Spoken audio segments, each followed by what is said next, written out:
ಎಲ್ಲರಿಗೂ ನಮಸ್ಕಾರ. Welcome to my channel Sonu special. ನಾನಿವತ್ತು ತುಂಬ ಸುಲಭವಾಗಿ ಮಾಡ್ಬೋದಾದಂಥ ಒಂದು ಬ್ರೇಕ್ಫಾಸ್ಟ್ ರೆಸಿಪಿನ ಹೇಳ್ಕೊಡ್ತಾ ಇದ್ದೀನಿ. ತುಂಬಾ ರುಚಿಯಾಗಿರುತ್ತೆ. ಅದೇನಪ್ಪ ಅಂದರೆ ಕೊರಿಯಂಡರ್ ರೈಸ್. ಒಂದು 10 ನಿಮಿಷದಲ್ಲೆಲ್ಲ ನೀವು ರೆಡಿ ಮಾಡ್ಕೊಳ್ಬೋದು. ಬನ್ನಿ ಹಾಗಾದರೆ ಹೇಗೆ ಮಾಡೋದು ಅಂತೇಳಿ ನೋಡ್ಕೊಳ್ಳೋಣ.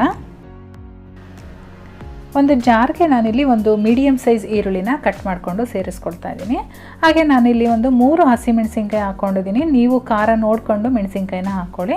ಜೊತೆಗೆ ಒಂದು ದೊಡ್ಡ ಗಾತ್ರದ ಬೆಳ್ಳುಳ್ಳಿನ ಸಿಪ್ಪೆ ತೆಗೆದು ಸೇರಿಸ್ಕೊಂಡಿದ್ದೀನಿ. 1 ಇಂಚಷ್ಟು ಶುಂಠಿ ಕೂಡ ಸೇರಿಸ್ಕೊಳ್ತಾ ಇದ್ದೀನಿ, ಹಸಿ ಶುಂಠಿ.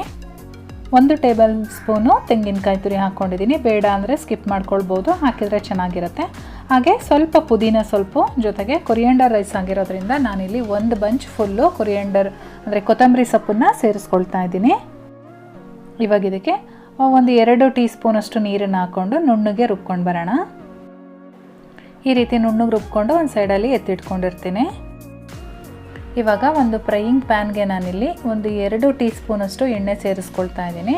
ಎಣ್ಣೆ ಜೊತೆಗೆ ನಾನಿಲ್ಲಿ ಒಂದು 2 ರಿಂದ 3 ಟೀ ಸ್ಪೂನಷ್ಟು ತುಪ್ಪ ಕೂಡ ಸೇರಿಸ್ಕೊಳ್ತಾ ಇದ್ದೀನಿ. ಎಣ್ಣೆ ಬಿಸಿ ಆದಮೇಲೆ ಇದಕ್ಕೆ 1 ಪಲಾವ್ ಎಲೆ, ಹಾಗೆ ಚಕ್ಕೆ, ಲವಂಗ, ಏಲಕ್ಕಿ ಮತ್ತು ಮೆಣಸನ್ನು ಸೇರಿಸ್ಕೊಂಡಿದ್ದೀನಿ. ಇದರ ಜೊತೆಗೆ ನಾನಿಲ್ಲಿ 1 ಟೇಬಲ್ ಸ್ಪೂನು ಕಡಲೆಬೇಳೆ ಸೇರಿಸ್ಕೊಳ್ತಾ ಇದ್ದೀನಿ. ಕಡಲೆಬೇಳೆ ಬೇಡ ಅಂತ ಅಂದರೆ ನೀವು ಇದಕ್ಕೆ ಹಸಿ ಬಟಾಣಿ ಕೂಡ ಸೇರಿಸ್ಕೊಳ್ಬೋದು. ಕಡಲೆಬೇಳೆ ಎಲ್ಲ ನೋಡಿ ಕಲರ್ ಚೇಂಜ್ ಆಗಿದೆ. ಇವಾಗ ಚೆನ್ನಾಗಿ ಫ್ರೈ ಆಗಿದೆ. ಈ ಟೈಮಲ್ಲಿ ನಾನು ಈರುಳ್ಳಿ ಮತ್ತು ಕ್ಯಾಪ್ಸಿಕಮ್ನ ಸೇರಿಸ್ಕೊಳ್ತಾ ಇದ್ದೀನಿ. ನಾನಿಲ್ಲಿ 2 ಮೀಡಿಯಮ್ ಸೈಜ್ ಈರುಳ್ಳನ್ನು ಉದ್ದುದವಾಗಿ ಕಟ್ ಮಾಡಿ ಇಟ್ಕೊಂಡಿದ್ದೆ. ಹಾಗೆ 1 ಕ್ಯಾಪ್ಸಿಕಮ್ನ ಕ್ಯೂಬ್ಸ್ ಟೈಪಲ್ಲಿ ಕಟ್ ಮಾಡಿದ್ದೀನಿ. ಈರುಳ್ಳಿ ಮತ್ತು ಕ್ಯಾಪ್ಸಿಕಮ್ನ ಈ ಒಗ್ಗರಣೆಯಲ್ಲಿ ಚೆನ್ನಾಗಿ ಬೇಯಿಸ್ಕೊಳ್ಬೇಕು. ಇವಾಗ ಇದಕ್ಕೆ ರುಚಿಗೆ ತಕ್ಕಷ್ಟು ಉಪ್ಪು ಹಾಗೆ ಅರ್ಧ ಟೀ ಸ್ಪೂನು ಅರಿಶಿನ ಪುಡಿನ ಸೇರಿಸ್ಕೊಂಡು ಮಿಕ್ಸ್ ಮಾಡ್ಕೊಳ್ತಾ ಇದ್ದೀನಿ.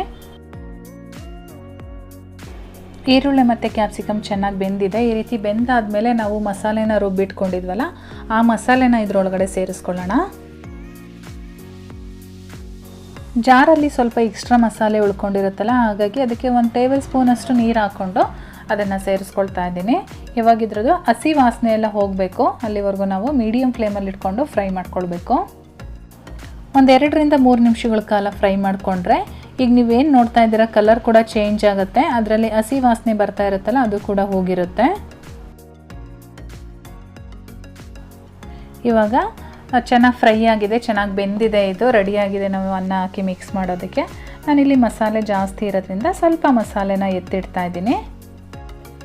ಈ ರೀತಿ ಮಸಾಲೆನ ಎತ್ತಿಟ್ಕೊಂಡು ನೀವು ಬಿಸಿ ಬಿಸಿ ಅನ್ನಕ್ಕೆ ಯಾವಾಗ ಬೇಕಾದರೂ ಕಲಿಸ್ಕೊಂಡು ತಿನ್ಬೋದು.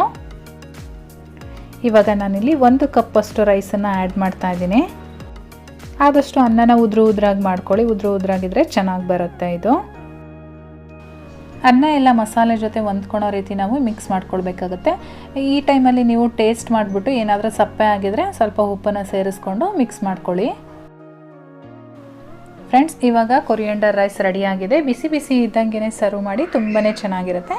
ಇದ್ರ ಜೊತೆಗೆ ಚಟ್ನಿ ಇದ್ದರೆ ಇನ್ನೂ ಚೆನ್ನಾಗಿರುತ್ತೆ. ಇವತ್ತಿನ ಈ ರೆಸಿಪಿ ಇಷ್ಟ ಆಗಿದ್ರೆ ಒಂದು ಲೈಕ್ ಮಾಡಿ, ಹಾಗೆ ಚಾನಲ್ಗೆ ಹೊಸಬ್ರಾಗಿದ್ದರೆ ಸಬ್ಸ್ಕ್ರೈಬ್ ಮಾಡ್ಕೊಳ್ಳಿ. ನಾನು ಮತ್ತೆ ಸಿಗ್ತೀನಿ ಮುಂದಿನ ವಿಡಿಯೋದಲ್ಲಿ. Thank you.